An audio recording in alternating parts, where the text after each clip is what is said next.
We are very thankful to you. अरे अरे अरे क्या कर रही हैं आप, क्या कर रही हैं? We are all Kashmiri. We are very thankful to you to bring our story out. हमारे साथ क्या हुआ आपको? आपके बगैर कोई नहीं कर सकता था। जो ही आप आए मुझे लगा आपके पैर छू लूं।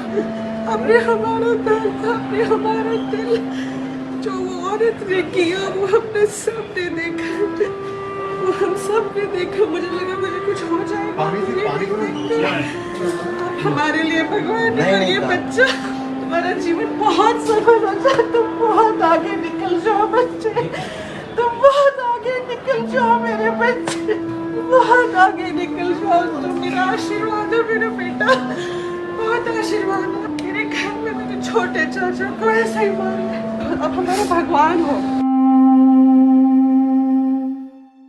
इतिहास के पन्नों में ऐसी कई घटनाएं दर्ज हैं जिससे इंसानियत और समाज दोनों को न सिर्फ शर्मसार किया बल्कि ऐसा जख्म दिया जिसके निशान आज भी मिलते हैं।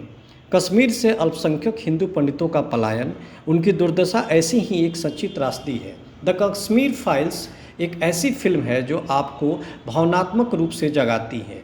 यह 1990 के दशक की कश्मीर घाटी को दिखाती है, कश्मीरी पंडितों पर आतंकियों के जुल्म को दिखाती है, इस्लामिक आतंकवादियों द्वारा पंडितों को उनके घरों से भगाने के लिए मजबूर करने की कहानी कहती है। जिस मिट्टी पर आपने जन्म लिया, जिस आंगन में आपका बचपन खिला, जिन गलियों में आपने अपनी जवानी काटी, उसी मिट्टी, उसी आंगन और उन गलियों को हमेशा के लिए छोड़ना पड़े, अपने ही देश में रिफ्यूजी की तरह ज़िंदगी बसर करनी पड़े।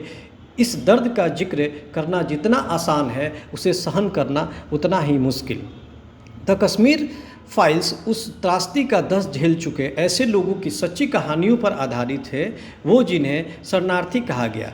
फिल्म एक तर्क देती है कि यह सिर्फ एक पलायन नहीं था बल्कि एक बर्बर नरसंहार था जिससे राजनीतिक कारणों से दबा दिया गया। यह लगभग 30 साल से निवासन में रह रहे उनके घरों और दुकानों पर अब इतने वक्त में स्थानीय लोगों ने कब्जा कर लिया है। कश्मीरी पंडित आज भी न्याय की उम्मीद करते हैं और सबसे ज़रूरी बात यह है कि उन्हें उनका सम्मान, उनकी पहचान मिलनी चाहिए। यह दिलचस्प है कि सिनेमाई पर्दे पर अभी तक इन विस्थापित परिवारों के दर्द को कुछ एक बार ही उकेरा गया है।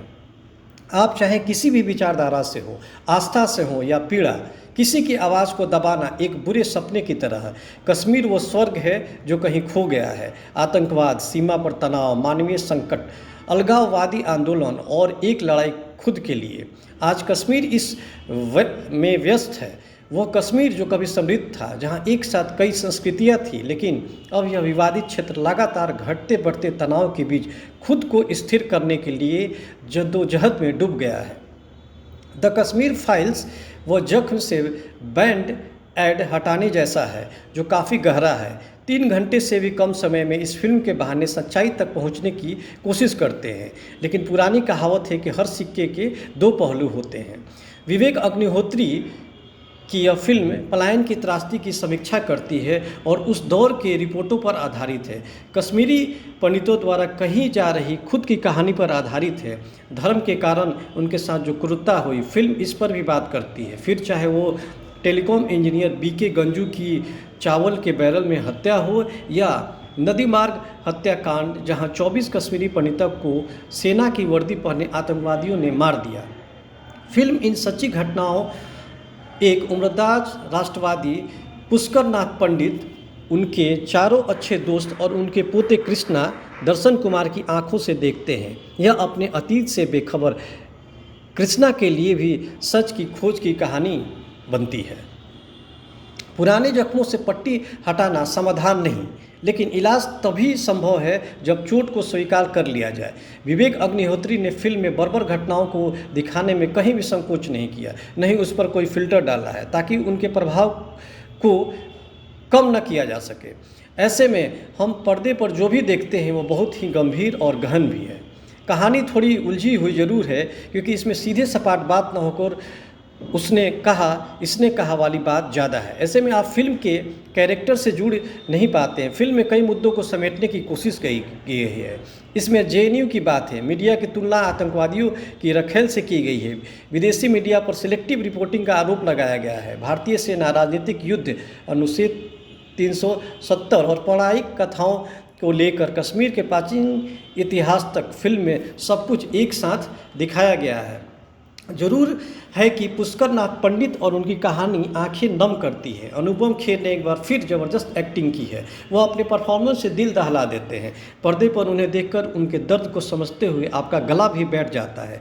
वो अपने खोए हुए घर के लिए तरस रहे एक इंसान के रूप में बेहतरीन है।